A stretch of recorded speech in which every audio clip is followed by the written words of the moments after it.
Halo, kembali lagi bersama kami di Partai X.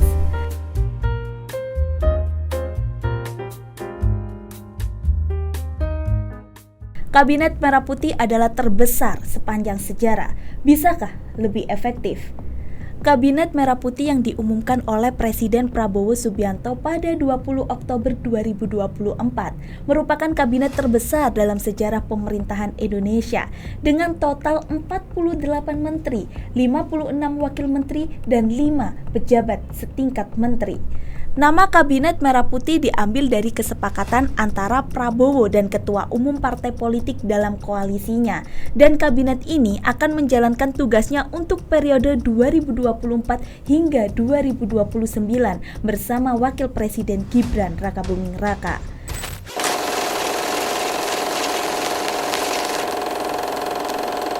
Sejak proklamasi kemerdekaan, Indonesia telah memiliki berbagai kabinet dengan nama dan struktur yang berbeda. Setiap kabinet biasanya dibentuk berdasarkan hasil pemilihan umum dan koalisi partai politik yang ada. Kabinet di Indonesia terdiri dari menteri-menteri yang membawahi berbagai bidang pemerintahan seperti ekonomi, pendidikan, kesehatan, dan lain-lain. Dalam beberapa tahun terakhir terdapat kecenderungan untuk memperbanyak jumlah menteri dan wakil menteri guna mengakomodasi kepentingan dari berbagai partai. Perjalanan kabinet menteri di Indonesia telah mengalami banyak perubahan sejak proklamasi kemerdekaan pada 17 Agustus 1945. Pada masa awal kemerdekaan 1945 hingga 1950, kabinet pertama dibentuk oleh Presiden Soekarno dengan fokus pada pengaturan pemerintahan dan pengakuan internasional. Kabinet-kabinet awal ini termasuk kabinet presidensial dan beberapa kabinet syahir yang sering berganti dan mencerminkan ketidakstabilan negara.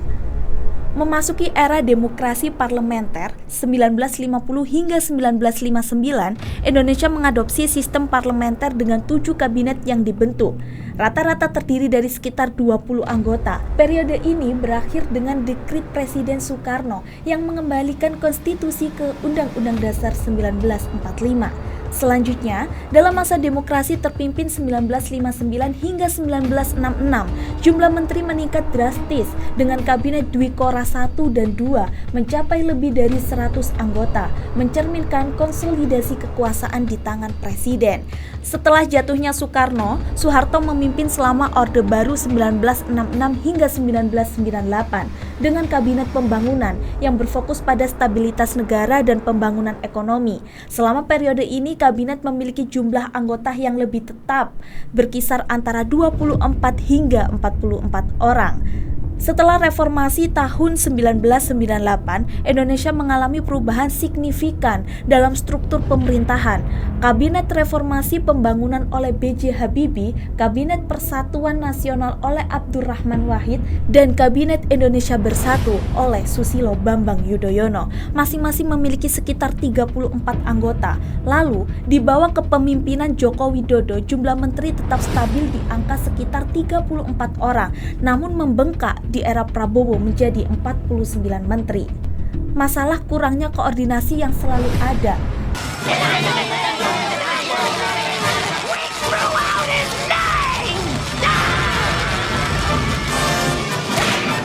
Selama perjalanan kabinet menteri di Indonesia, masalah kurangnya koordinasi di tingkat menteri menjadi isu yang sering muncul. Bahkan hingga saat ini, tumpang tindih regulasi dan kurangnya komunikasi antar kementerian seringkali menghambat implementasi kebijakan yang efektif. Ini menunjukkan bahwa meskipun jumlah kementerian yang ada cukup banyak, koordinasi antar kementerian masih menjadi masalah kompleks dalam birokrasi pemerintahan. Selain itu, fenomena reshuffle kabinet yang sering terjadi juga mencerminkan adanya kekurangan dalam koordinasi dan kompetensi menteri. Beberapa menteri dinilai tidak mampu menjalankan tugas dengan baik, sehingga memicu perubahan dalam susunan kabinet untuk meningkatkan kinerja. Meskipun ada upaya untuk memperbaiki koordinasi, namun faktanya masih ada tantangan signifikan dalam mencapai efisiensi birokrasi. Kritik terhadap kabinet yang terlalu banyak diisi oleh anggota partai juga menyoroti potensi konflik kepentingan dan masalah koordinasi. Ketika menteri berasal dari latar belakang partai politik, agenda kepentingan pribadi pribadi maupun kelompok diduga bisa mempengaruhi fokus mereka dalam menjalankan tugas kementerian, sehingga mengganggu kerjasama dan kolaborasi antar kementerian.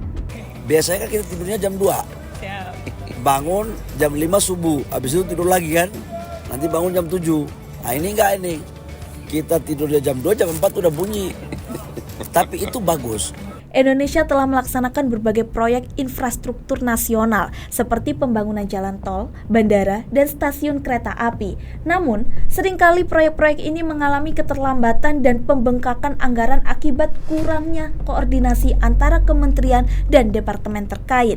Salah satu contohnya adalah pembangunan Bandara Internasional Soekarno-Hatta yang mengalami keterlambatan karena tidak adanya integrasi yang baik antar departemen.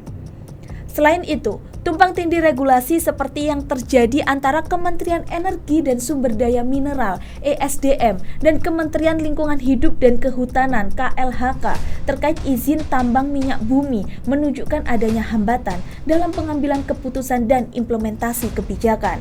Kondisi ini semakin diperparah oleh reshuffle kabinet yang sering terjadi, yang menurut studi akademis pada tahun 2019 tidak hanya disebabkan oleh kinerja, tetapi juga karena kurangnya koordinasi antar menteri. Setiap kali terjadi reshuffle, tim baru biasanya membutuhkan waktu untuk membangun hubungan dan memahami dinamika internal, sehingga jika reshuffle dilakukan terlalu sering, momentum kerja bisa hilang dan kinerja tim terganggu. Dengan terbentuknya Kabinet Merah Putih yang merupakan kabinet paling gemuk dalam sejarah Indonesia, muncul pertanyaan, apakah kabinet ini dapat mengatasi masalah-masalah yang ada? Mengingat kabinet dengan jumlah kementerian yang besar menciptakan struktur komando yang rumit yang berpotensi memperburuk masalah koordinasi. Dalam teori manajemen Henry Fayol, struktur organisasi yang jelas dan koordinasi yang efektif adalah dasar penting bagi keberhasilan. Tetapi, tumpang tindih regulasi dan komunikasi yang buruk antar kementerian seringkali menghambat implementasi kebijakan di Indonesia. Meskipun Presiden memiliki prerogatif untuk membentuk kabinet dan menunjuk menteri, koordinasi dan efektivitas birokrasi seharusnya menjadi faktor kritikal dalam pengawasan ini. Alih-alih menjalankan kewenangan secara efektif, efisien, dan transparan untuk kesejahteraan masyarakat, kabinet gemuk justru bisa menjadi bumerang bagi rakyat dan berpotensi besar untuk political crime. Bagaimana menurut kalian?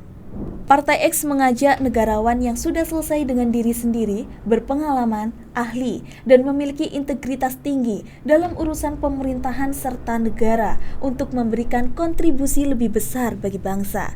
Hubungi kami di 0816 633 250 atau email admin@partaix.id untuk bekerja sama dengan Partai X dalam mewujudkan Indonesia yang adil, makmur, dan sejahtera berlandaskan Pancasila. Jangan biarkan pengalaman berharga Anda sia-sia, saatnya berbakti untuk negeri. Itu tadi video dari kami. Jangan lupa like, comment, and subscribe, dan kami Partai X pamit.